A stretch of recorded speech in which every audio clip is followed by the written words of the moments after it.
ended up jumping out for some reason. Just, it was reactionary. I had no idea. But into a gang fight outside my hospital. And they were beating this 14, 15-year-old kid to death. And he is just laying there. He's taking a beating from this gang that was unbelievable. I go out, not kidding you, and look, I'm not going to pretend to understand the nuances of policing. That you're an expert. That I'm not. But the police are in are formed a perimeter, and no one's in there breaking us up. He's just been beaten to death, and so I'm right in the middle of it, and I'm just yelling, "Stop! Stop!" And the main guy, who was clearly in charge, looked at me, laughed at me, and he said, "Cracker, you're going to end up dead." He pointed a big shiny, I don't know a lot about guns either, but a big shiny chrome gun right at my head and laughed at me and left and everything. Then the cops came in. We got the kid in the emergency room, saved his life. It was some retaliation for something that happened in school that day. And actually, that gave me the ability to talk to a lot of people on the streets and things like that. But I had to answer your point about the institutional part of it.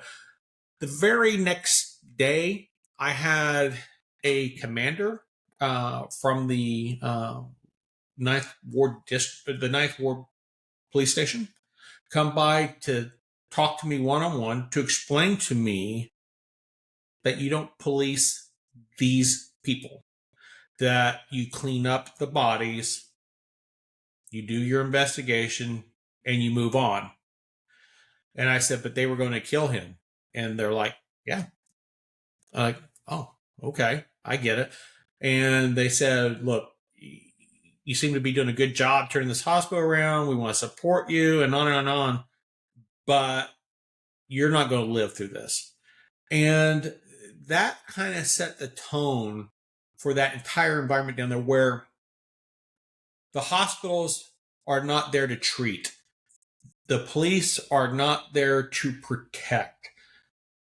The advocacy groups, and I hope I don't step on your toes, because I think the world of you, but I would definitely be stepping on the toes of some of our colleagues and class members. The advocacy groups are as much of the problem as anybody.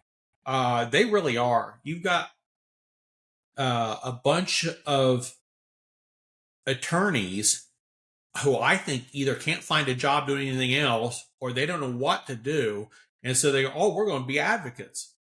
What are you advocating for? That kills me about my own profession. All these healthcare experts. Oh, we're patient advocates. Well, I would hope so. You're in the field. And so you got these criminal justice people and these civil rights people. We're advocates. What are you advocating for?